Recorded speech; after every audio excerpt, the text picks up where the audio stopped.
Hello there, everybody. This is Craftyman MC here today, and I thought I'd go over a little bit of the new features in iOS 7. So I downloaded it earlier today, or maybe it might be yesterday, the time I'm uploading this video, and I just downloaded iOS 7, and I'm going to show you some of the new features. So, starting off, let's start from the beginning. Lock screen. So, first of all, first thing you see is I've changed the wallpaper. It'll stay on whatever you had before, and it turns off quite quickly, actually. And you have these two little bars on top and bottom. You see those? And what these will do is this is basically what we had before when you pulled down, but it's now accessible from the lock screen. So you can see the things for today, so such as the stock prices, the calendar, the date, always very important. You can see your missed notifications, like text messages and stuff like that you haven't seen yet, or all of your notifications. And then from the bottom here, this one you have to do it like it's like grab the bar and pull it up.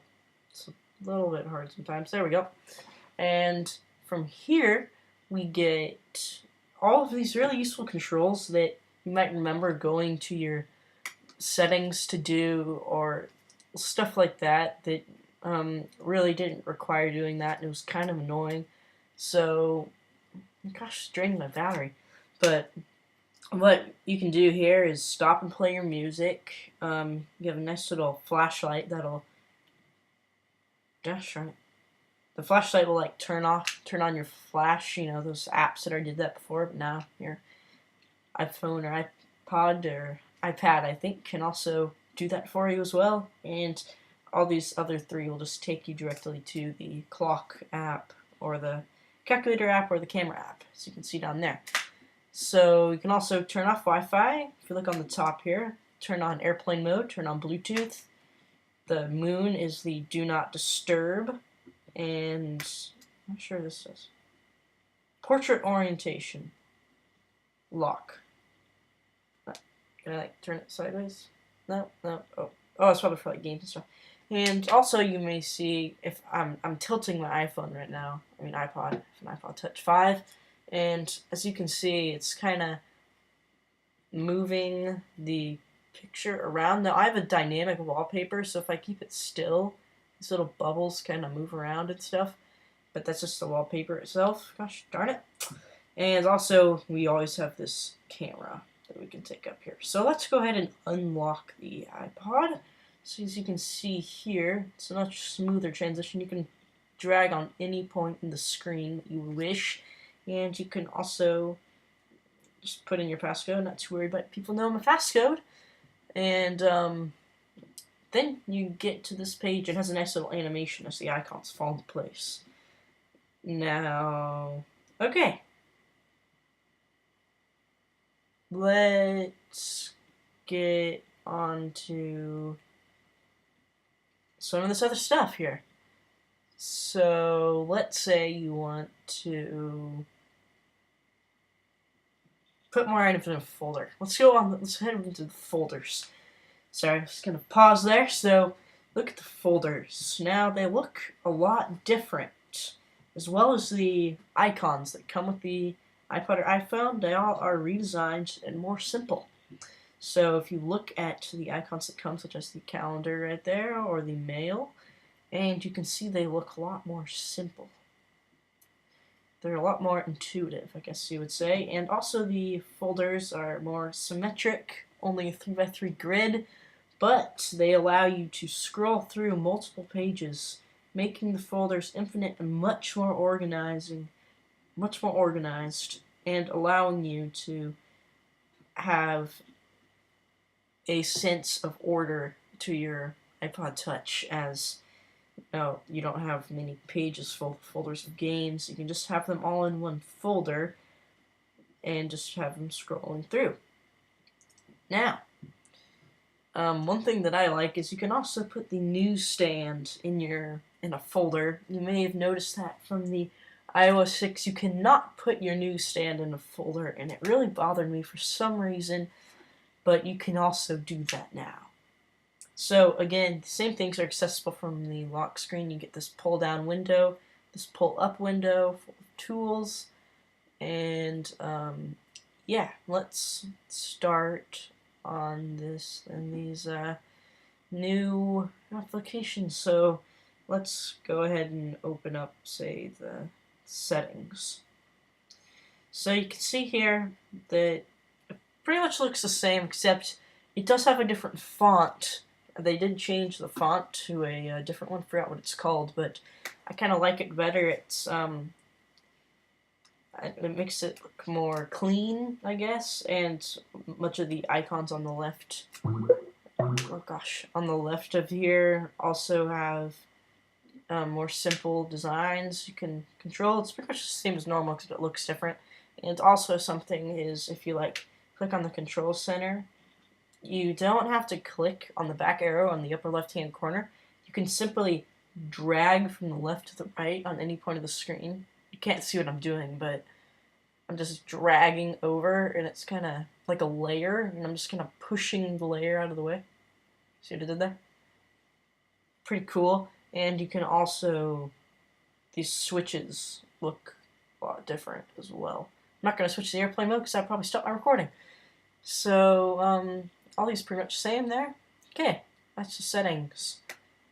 Pretty much everything has the same idea. Everything's much more simple. Last time it was really simple, but all of the things were kind of glossy. They had like a glossy finish on them, so they had a little bit of shine, which would a lot of times add to lag if you had too many of those, and it just started looking kind of messy after a while, if you know what I mean. This just looks so much more clean to me. Like these icons, you notice some of them have a little bit, like this FaceTime has a little bit of a gradient type of thing to it. It's lighter up on the top, but that's more of a lighting type of thing. It's the material is more of a Lambert instead of a glossy finish. It's more just, it's like, it looks kind of rough finish. It's more sleek, I guess you would say. So that's cool. And then also, if you notice, I'm swiping this way and nothing's popping up for the spotlight. So what you have to do now is you simply grab anywhere on the screen except for the very top. If you slide from the very top, then you get this thing. But if you like slide down in the middle of the screen, it pops up this very nice spotlight. And you can have this on any page. I only have one page, but say I was to move this on some other page for some reason, then I could also just swipe down this page as well. Take that back. Alright, so now let's move on to the, say, multitasking. So the multitasking now, I'll open up some more apps, like a game or something. I don't know, Vine. Okay, so what this has is basically you see all the apps on the bottom, but it also has a little window of what you have on the app. So like it has like a little window showing what the app looks like currently, and maybe asking if it's like you can just click on the little page and then it'll take you straight to it. So but I don't know. It took me a little bit of getting used to, because usually you have like your volume controls and stuff in the double tap home button screen, but you don't have that now. You have to scroll up from the bottom. And you may notice you can actually have like 3 layers open at once, and it has a sense of translucency.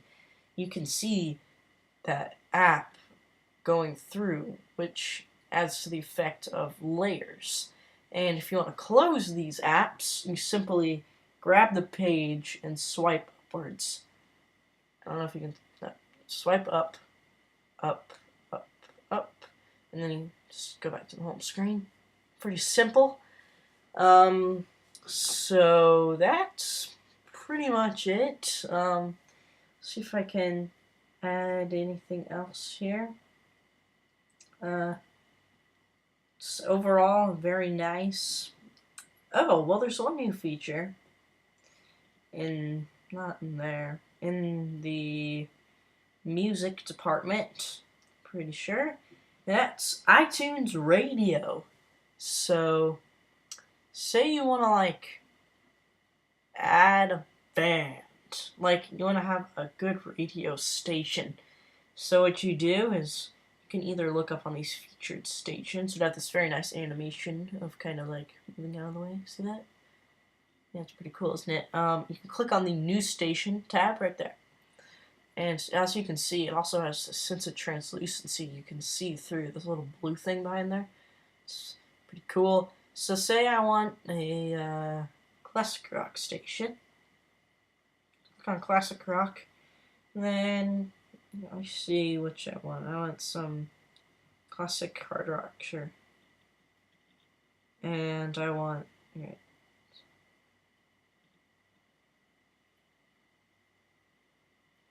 So now I have a classic hard rock station.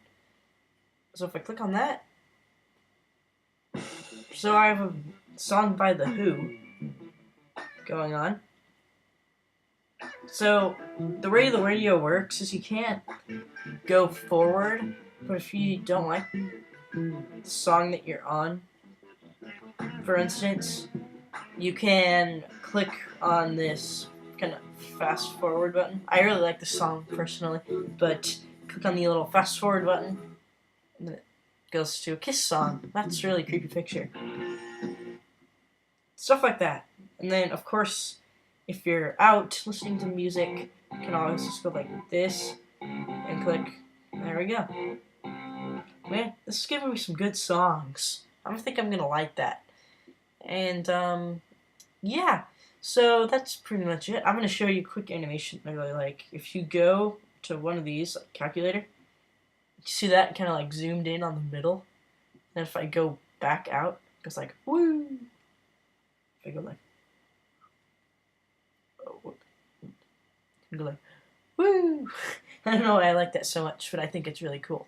So if you don't have it already and you're being skeptical or something, I hope you're not, then get this. Hope you enjoyed the video, and rate, comment, and subscribe. Thanks for watching.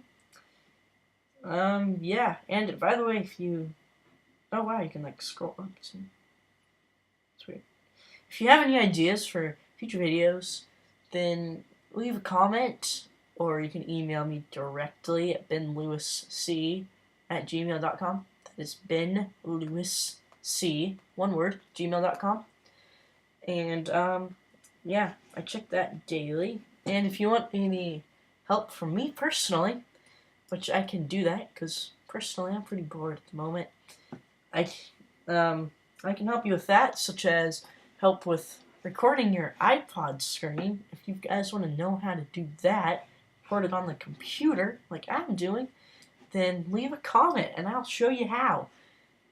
So I'm gonna end the video there. Thanks for watching. Rate, comment, and subscribe. Yep. See you later.